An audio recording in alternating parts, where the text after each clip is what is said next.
Welcome back to Vivas with me, Ruben, and my co-host Swarna for today.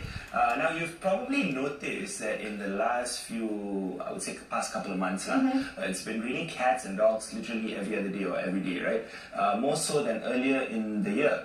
Now, between the months of October to March, the northeast monsoon season brings heavy rainfall across several states in the nation, which eventually leads to floods occurring around the nations like Penang, Terengganu, Kelantan, and several other states, as we have read in the news. Now, people get displaced from their homes and lose all their belongings, including the basic necessities to survive, like food, clothing, toiletries, and the list kind of goes on. Thankfully, there are organizations like the Kembara Kitchen that are dedicated to providing flood relief efforts around the country. And today we sit down with its founders, Chan Yilin and also William Chia, to tell us more about their efforts. Thank you so much, guys, for being here. Thanks for having us. All right. Well, these past couple of months must be really busy. The floods have been pretty bad. Could you tell us about how you've been going about your relief efforts? Well, basically, we work with people on the ground in the respective states that where the flood is happening. So, like for instance, the most recent one was in Penang. Yeah. We actually worked with the local aduns in Penanti and Sungai Dua, Batu Kawan to get a proper understanding on what's happening on the ground. Then, from there, we find out what the needs are. Then we will only deploy from KL.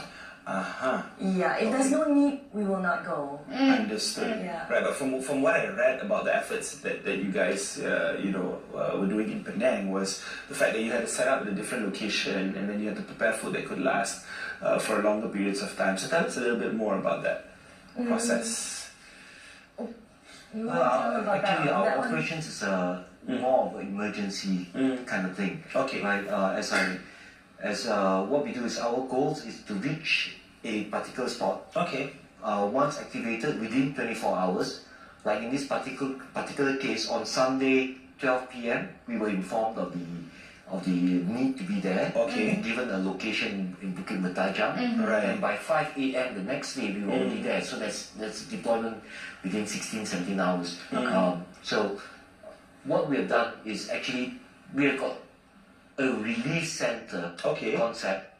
When we first go in, we set up our field kitchen. And we are able to cook about 2,000 packs of food per day. Then itself. With our own supplies and everything, we bring that as the initial phase. And then we also do a distribution center whereby we collect items, rice, cooking oil, flour, those emergency items for those who need it. We call it care packs. And then we have another 2 stations, which one, this time we didn't get to do it, but we tried to do a medical station where we have doctor volunteers with us, focusing on elderly and young children. Now you just imagine, why is there a need? A lot of these people who have lost their medications, they are all elderly. They might have diabetes, high blood pressure, medications lost. They need some help, and they're stuck. They can't get somewhere else. So we try to provide this kind of emergency service in that sense. And we have a mobile unit that actually goes. It's a 4-wheel drive that's been modified. Yeah, it can go 1.5 liters of water. That's cool. But what we do is we carry hot water, hot Milo, and also cup noodles. So what we intend to do is when we go into areas which have been isolated, these people are stuck in their homes, they can't get to relief centers, so they've not eaten for 1 day, 2 days. Wow. We will just give you cup noodles, small hot water. Yeah, so that is our basic setup. So you have 4 basic stations. And you mentioned earlier, a lot of these families, as all these people tend to lose a lot of their stuff, their medication. You get up close and personal with all of the families who are flood victims. Could you paint us a clearer picture of what they're going through at the time? Well, just imagine if your house is at least 4 feet underwater, right? And if you are living in a place where your house is a single-story house, that would essentially mean that you would have lost everything, that you have not been able to move out.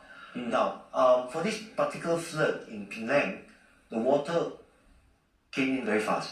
It was about this high. Yeah, and the bomba came in and in the middle of the night said, no, you got to get up now. You can't take anything with you because the waters can rise up like 1 foot 1 minute. Whoa. Yes. So a lot of things were gone. Cars could not be moved. We went to a place at Kampung Jalan Zoo. The Myvi has been washed away. All Over the cars, house. Over the They house. found it behind the house. Yeah, and then when we were there, they were actually trying to restart the car. And they were lucky they got it done, but you can see the water coming out from the exhaust pipe and things like that. So you're looking at a situation where most people affected in these areas, especially the poor areas in the mainland, where it's low lying, and the water remains stagnant. It's stagnant 2 days, 3 days. So once they move out, they go in the relief centers. They have hardly anything on with them. Now, however, I think what many people don't realize about flood relief, there are 3 stages to it. Okay. First is what we call the relief stage, where yes, everybody's been moved out. They need things to eat immediately. That's why we set up the kitchen. You cook the food for them. That's the relief stage. So the aid things first. Okay. The second stage is the rebuilding part. Now, rebuilding part is actually quite difficult. It's on 3rd day, 4th day, waters have gone down, people have moved back, and then they find out, okay, I've lost a lot of things. Now, a lot of people say, why don't we give them rice and things like that? Fine, fair. But they have no cookers, they have no rice cookers, they have got no gas stove, they have got no gas, they have got no utensils.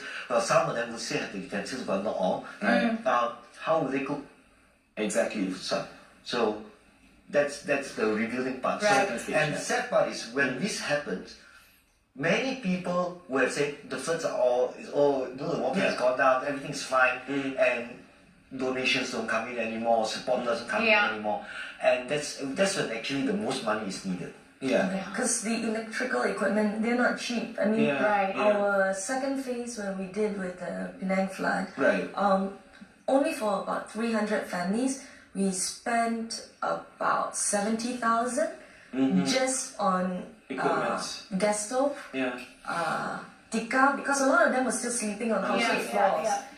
So tikar, gas stove, and what's the other thing we bought? Rice cooker. Just 3 items. So it's actually very expensive. Okay, and let's take it back to Kembara Kitchen, and it's basically run almost entirely by volunteers. Follow the team around the country. But finding committed people, can be pretty hard sometimes, and challenging actually for most NGOs and social enterprises. How have you guys actually overcome this? I guess we've been very lucky. We had some very good volunteers. Because I read about this one guy who, not to say quit his business, but just stopped his Bandung business, I think in Cheras or something of that sort. Sorry, my bad.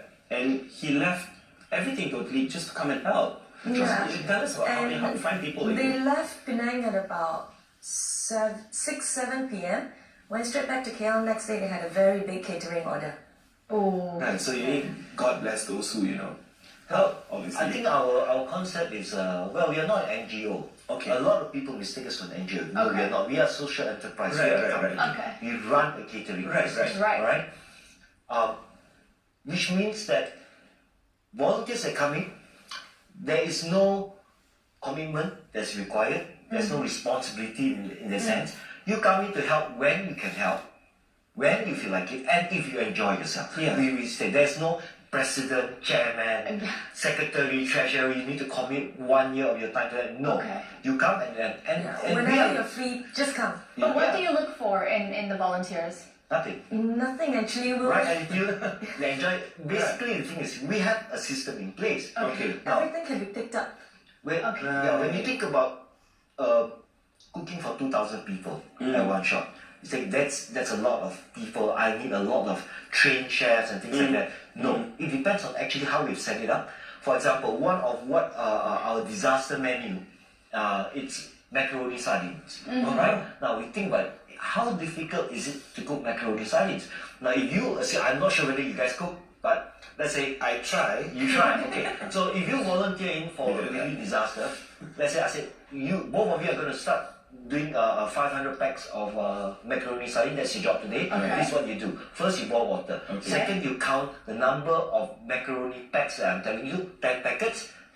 open the pack, 10 packets. throw in, just watch over it for 15 minutes. Okay. And then Your job take it is out. to open 50 cans of sardines, Uh-huh. then mix it up, okay, chop onions, get chili padi in, and then at the end of the day, I'm going to open up a wok. I'm going to show you, put the butter in, put the macaroni, the sardine, and the onions, and you just stir. Right. Now, how hard is that? You So don't everyone has a step-by-step. there is a step by step. Right. There's a quantity there. So that's why you say it can be taught, right? Yeah, That's awesome. everything we do, even when we handled our care packs, every pack, more or less, we try to put in the same type of items. It differs because some of the things are donated by the public. So some care packs might have different type of things. But even so, one of our volunteers took the lead in organizing to teach the volunteers how to pack. Okay. Once they've gone one round, she just left them alone and they could handle it by themselves. Yeah, we just say like, okay, I need 20 sets of care packs, which means there's 20 oil bottles. Got So all your job is Got it. it's like a Got it, assembly got line, it, you know, got it. and So then once got you the see bottle, everything is yeah. complete, you just put it into a plastic bag and wrap it up. And you can count it. So we have a system in place. Even Yeah. as I said, the Right. disaster manual, everything has been created, Right. taken into consideration. We have no refrigeration Yeah. there, right? So we need to make things easy to Okay. keep, Yeah. Right. easy to cut, easy to prepare, easy Okay. to cook. So Okay. and yet you are able to come at quantity. So one trained chef is able to oversee maybe 4 or 5 Understood. lines, and that means within half an hour I can come up with about 500-600 packs of food Got it. through Right. one trained chef. Right. So let's move on also to the Kembara Community Center, and you know how Kembara Kitchens runs that community center that acts as sort of like a mini market for orphanages, you know, old folk homes, and also underprivileged communities. Yes. Tell us more about this particularly. Well, as I said, the place is set up exactly like a mini market. Okay. When you walk in, you will actually see that everything has been arranged and organized nicely. Rice, we have Right. bihun, we have jams, peanut butter, instant Right. noodles, salt, sugar, and And whatnot. this is based in Shah Alam, right? It's also Yeah, Okay. Bukit Rimau. just within walking distance with It's in a short okay. lot. Okay. Yeah. So how is it distributed again to the folks who need it? Okay, once a month we do a collection. Okay. Things you see in that center are all donated by the public. So once a month we do a collection. At the same time, we will do a distribution, which is by invite to verified organizations. Yeah, not necessarily just to old folks' home or orphanages. We do also provide to the representatives of the underprivileged community. Okay. Yeah, for instance, we have a guy who comes in every time. He represents people from the PPR in Klang, right? Right. Yeah, families of Right. living in PPR in So Klang. let's just get this straight. It's not what you guys do is not necessarily only for disaster relief, but also for everyone community who needs Yeah. it, Yes. right? Yeah. So what motivates you to kind of keep doing what you're doing? we get to travel. All around. Hey, we've seen so many places doing this. Right. We've found so much good food by doing this. Right. We need to Yeah, that's eat, one of right? At the the end of reasons the why day. volunteers join us. When they join us, they get to go to places like Tuk Bali, which by right now is considered the best seafood for us that we've ever encountered. You know, we've taken fish and prawns and crabs and huge shellfish and things Wow. like that, and it's only 90 ringgit, and That's it's all amazing. fresh on the boat. You know, Fantastic. but apart from that, I think. We find that there are so many things that we can actually do, and it's not just about food. Let's say, for example, what does Kembara Kitchen have to do with environment? Right, we have a project Okay. which we are trying to raise funds Right. in Cherating to help build a turtle hatchery. Okay. Yeah, and the main volunteer is running that place. He also runs a small restaurant. Right. And he manufactures popiah sata. There's always kind of thing. Very nice. I've tried that tasty before. thing, Yeah. Oh, you have? Excellent. Yeah. so he It's sells a it. menu. He sells it. So what we've done is we are taking supplies from him, taking it to Kembara Kitchen, giving it to single moms to sell. Okay. Single moms get to earn money from that. We give the products for them without capital, without payment. Once they've sold, they give us our part. They keep some part of it. Right. But in the meantime, the profit that's we make from there, we keep in a small little tabung and say, okay, once we reach 10,000 ringgit, we can build a hatchery Wow. from here. But in the meantime, it also helps the volunteer who's running free of charge, actually. So through food, we are actually helping many people. We're helping single mothers. We're also helping the environment. And this is just one of the aspects that we look at. And it's very interesting, you know, like so many things that we can help. So true. Yeah. We are conducting a how do you say, Christmas celebration for orphans and also a shelter for HIV kids for all folks. Now, when we say it's simple that you're running a party, it's not just that. It's also about educating the public.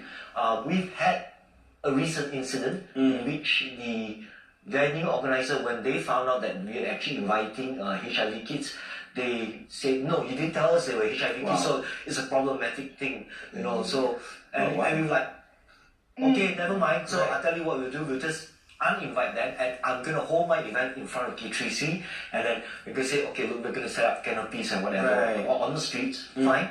And you see how people react. Right. The canopy supplier, when they found out it's for HIV kids, found out what happened.